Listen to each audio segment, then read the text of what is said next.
Iwo Jima, Mount Suribachi.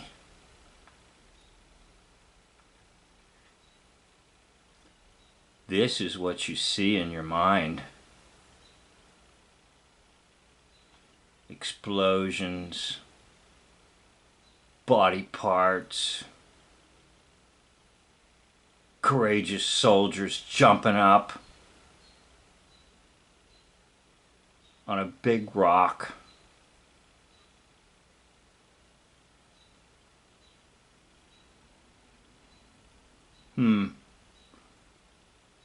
Or you go to the solemn, sacred flag ceremony, but you have to work your way up the hill first.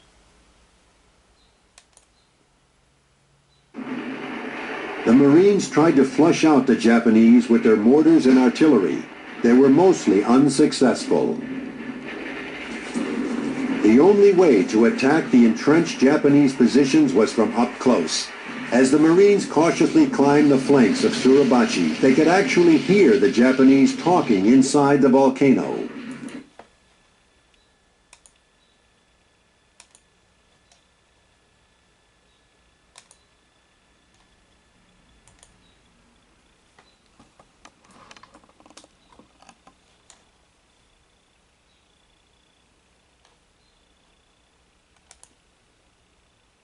ありがとうけど、今それ関係ないでしょ。携帯充電ないから救急車呼んでくれますか。なんでそんなに上手？どこでなったの？あれね。そんなことねえ。あなたが助けてくれないと僕の友達絶対に死んじゃう。でも本当に上手だからその前に一緒に写真撮って大丈夫ですか？君ありえない。すいません、助けてください。僕の友達が倒れて意識がありません。なんも上手ですね。ありがとうけど、今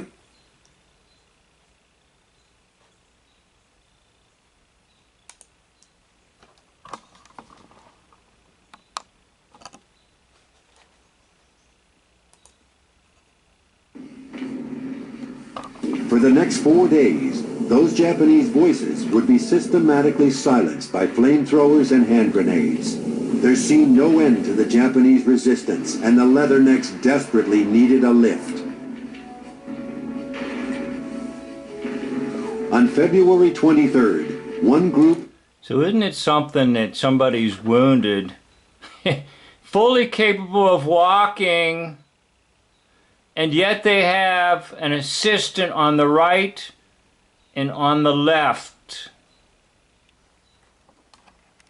Now notice how neither of them is looking at the camera.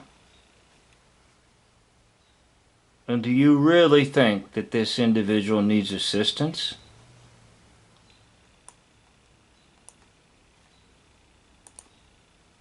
No end to the Japanese resistance, and the Leathernecks desperately needed a lift.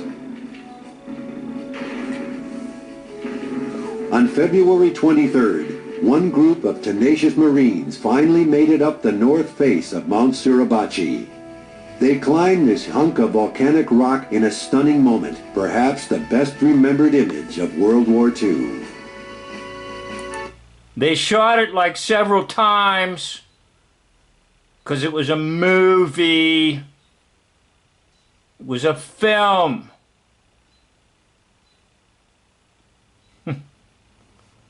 So what am I getting at? Well, here's an aerial reconnaissance photo of a hunk of nothing with nobody on it.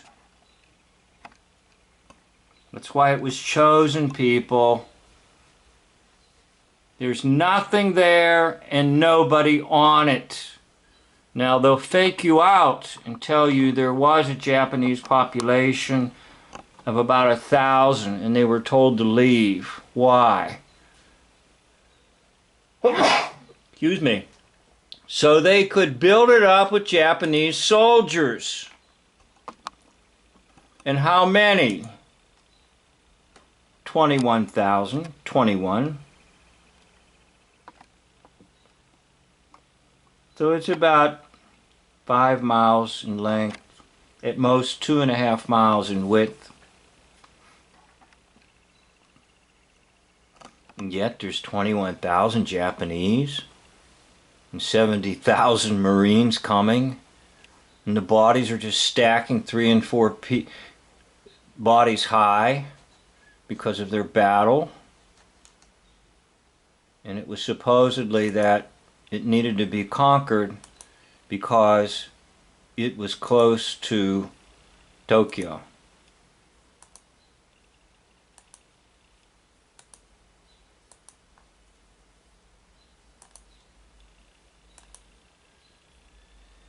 Okay? So those are the stories that you get. And what is the truth of the matter? Nobody was there. It was a place to film. Okay?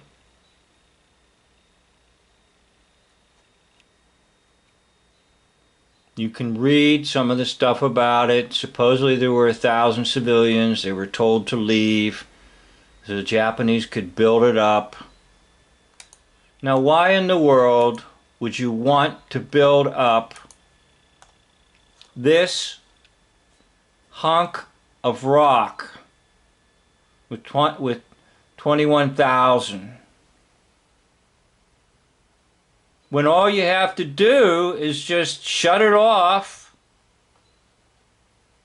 with ships and continually hit artillery shells on it everywhere? You don't even have to send in one human being on the island, because anything and everything on the island will eventually die off if you just shell it constantly, day and night, day and night. So invading with 70,000 Marines does not make a bit of sense.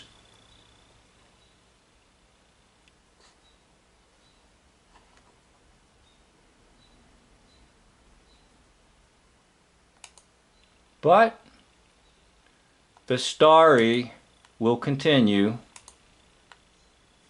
forever. They selected an isolated spot with nobody on it to do some filming. And even their own stories or tales, they'll tell you that originally there was a flag raised, but the admiral, whoever was in charge, said, "Go back and redo it so we can capture it on film."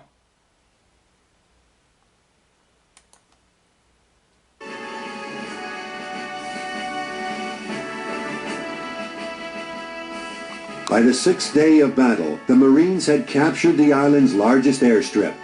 American bombers could now reach Japan, escorted by fighters.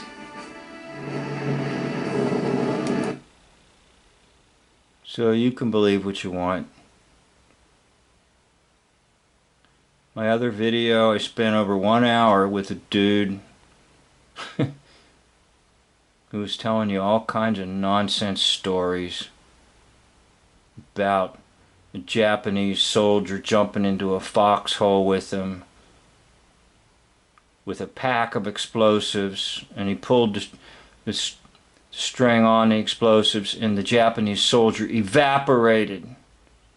And he got out of the hole, but it broke 2 of his legs. But after 2 of his legs were broken, he assisted someone else to get out of the foxhole. And on the stories go. So this has been one of the more sacred stories, especially for the U.S. Marine Corps. A volcanic rock in a stunning moment, perhaps the best remembered image of World War II. And what if the best remembered image of World War II was totally fake? What if it was totally fake? It was just a bunch of actors on a rock where there was nothing and nobody. And they decided to create a fantasy of people dying as soon as they get off the boat, and bodies stacked 3 and 4 high. And then a legend emerges about raising a flag on Mount Suribachi.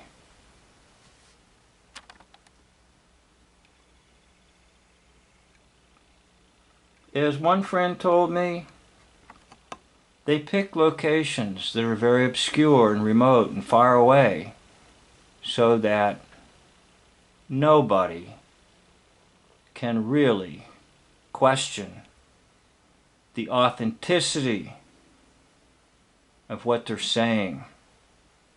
And indeed, the whole island hopping campaign is sort of the same idea.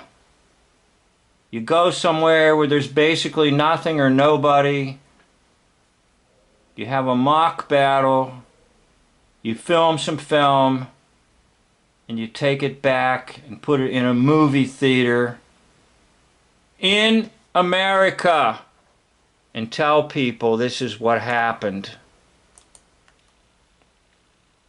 If you look on this reconnaissance thing here,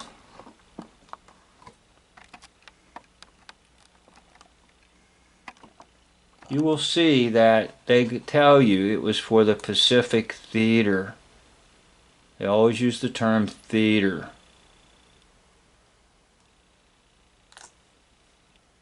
Right over here. Theater of service. Look at it closely. It's a theater.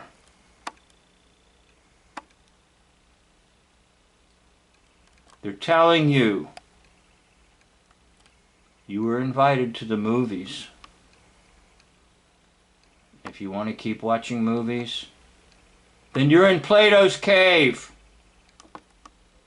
Incidentally, I have 2 channels. One is called Plato's Cave Visited.